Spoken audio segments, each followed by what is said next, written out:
Dans cette section d'ouverture, nous posons une question qui intrigue depuis des générations. Qui a réellement fondé l'Église catholique ? Pour comprendre cette énigme, nous devons remonter au 1er siècle de notre ère, dans un monde empreint de tensions religieuses et politiques. Ce fut une époque où le peuple juif, écrasé sous le joug romain, espérait ardemment la venue d'un Messie.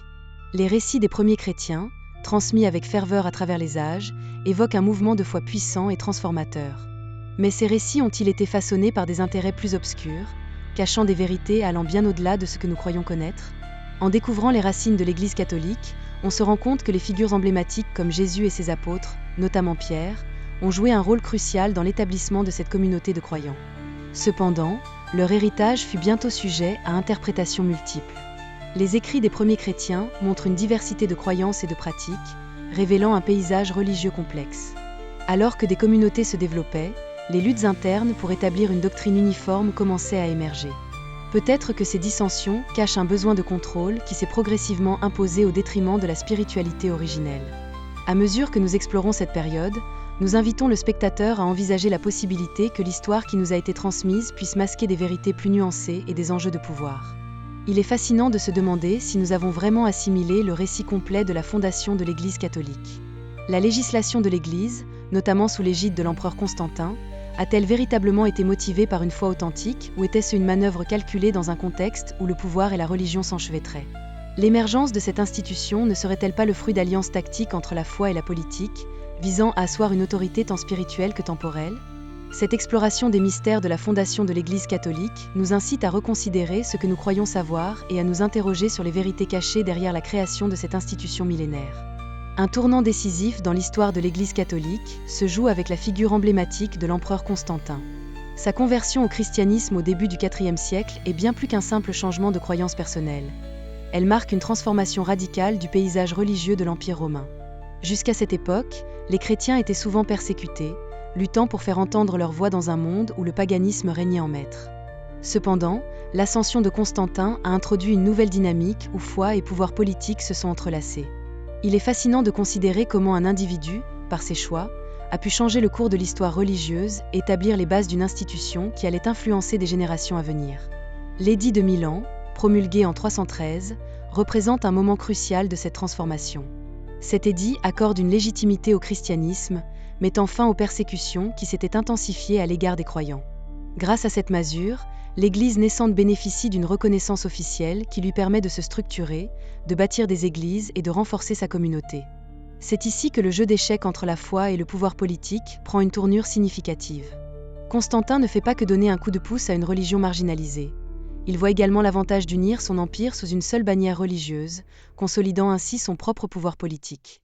Ce choix de transformer le christianisme en religion d'État ne peut être ignoré, car il soulève la question de savoir si cette conversion était guidée par une foi authentique ou par une stratégie pragmatique visant à renforcer son règne. En rassemblant les évêques lors du concile de Nicée en 325, Constantin joue une partie maîtresse, cherchant à établir une doctrine chrétienne uniforme qui pourrait servir à unifier l'Empire. Cela soulève des interrogations sur les motivations derrière cette conversion. Qu'est-ce qui a véritablement animé cet empereur ? Était-ce la foi ou une volonté de manipulation politique ?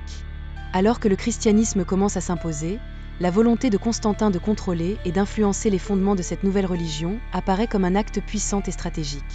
Ce tournant dans l'histoire religieuse de Rome non seulement offre une légitimité au christianisme, mais ouvre également la voie à l'émergence d'une Église catholique institutionnelle, façonnée par le contexte politique tout autant que par la foi.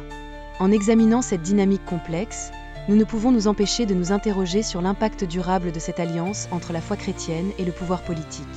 Les conciles ecclésiastiques ont joué un rôle déterminant dans la formation de la doctrine catholique et dans l'unification de l'Église. Un événement marquant fut le concile de Nicée en 325, convoqué par l'empereur Constantin. Cette assemblée de Haléru ramena des évêques de tout l'Empire romain pour discuter des questions fondamentales qui divisaient les chrétiens, notamment la nature de Christ et sa relation avec Dieu le Père. À travers des débats passionnés, les évêques s'attaquèrent aux hérésies, telles que l'arianisme, qui remettait en question la divinité du Christ. Ce concile a abouti à la formulation du Credo de Nicée, un dogme qui établirait des fondements solides pour la foi chrétienne et qui serait reconnu pendant des siècles. Ce moment crucial illustre l'importance d'unifier des croyances disparates au sein d'un seul corps chrétien, car la division aurait pu affaiblir l'Église naissante. Au-delà de Nicée, plusieurs autres conciles auraient un impact profondément sur la théologie catholique. Le concile de Constantinople en 381 poursuivit les débats amorcés à Nicée et affirma la doctrine trinitaire, renforçant encore la compréhension que le Saint-Esprit, tout comme le Fils, partage la même essence divine que le Père. Ces assemblées continuaient d'être des terrains de lutte de pouvoir interne. Les rivalités entre les évêques et les idées théologiques divergentes devenaient parfois des questions d'autorité, où la reconnaissance et l'influence d'un certain évêque sur d'autres étaient mises à l'épreuve. Cela démontre que, malgré l'intention d'harmoniser les croyances, la politique ecclésiastique était omniprésente, façonnant les décisions qui allaient définir les dogmes futurs. L'examen de ces conciles met en lumière un processus de construction dogmatique qui ne se limitait pas simplement à des discussions théologiques. Ils étaient également des moments cruciaux où les évêques cherchaient à protéger leur pouvoir et leur influence.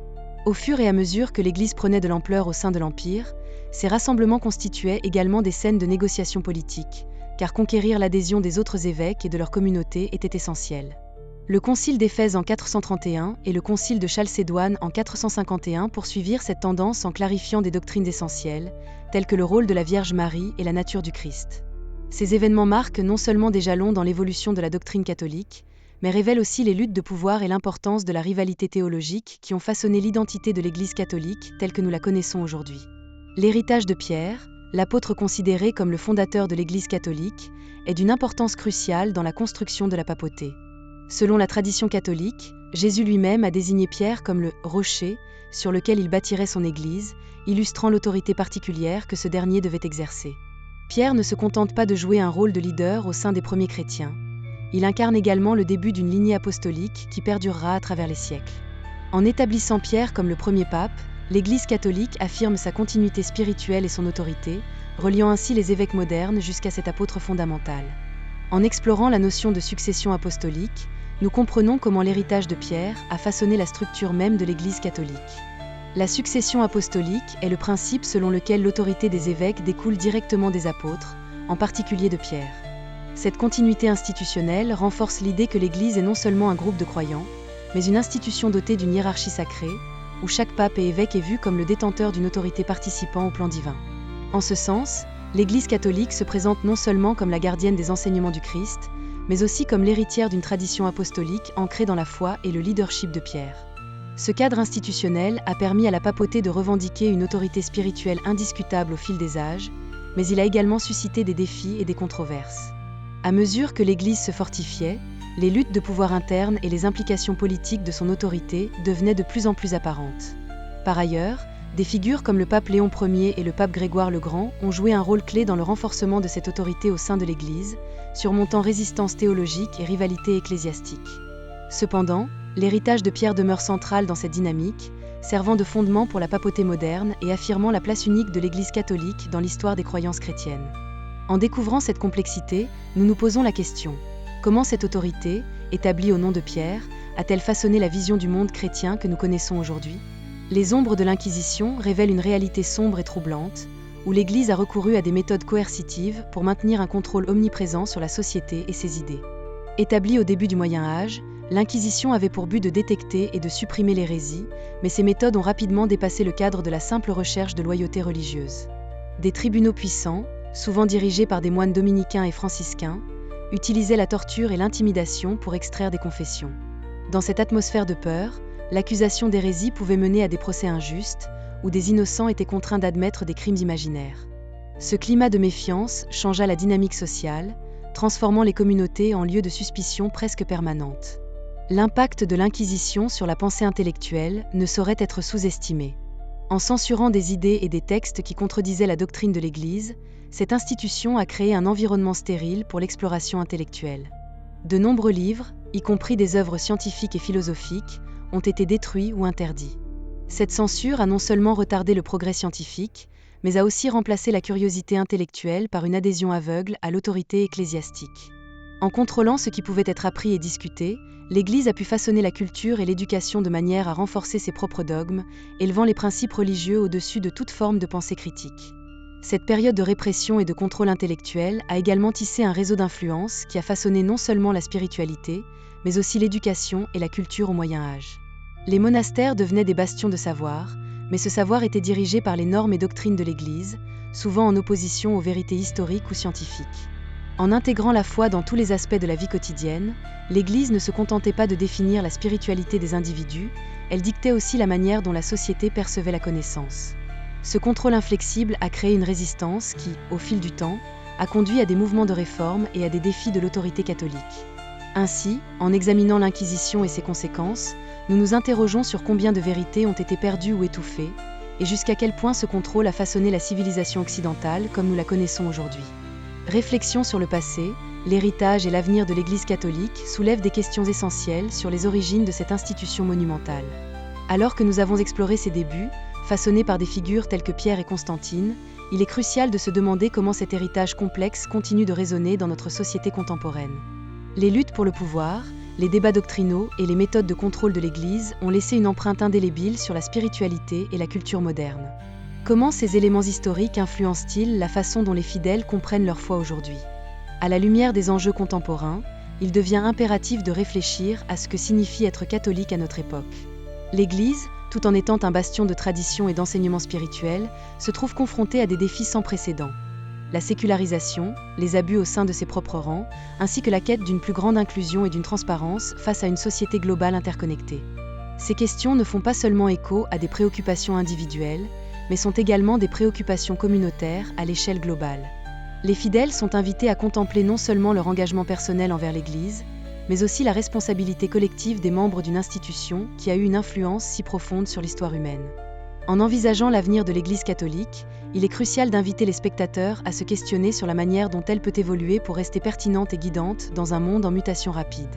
Quelles leçons peut-on tirer de son passé tumultueux pour bâtir une communauté de foi qui soit plus accueillante, plus juste et plus tournée vers l'avenir ? Les réponses à ces interrogations ne sont pas que des réflexions personnelles.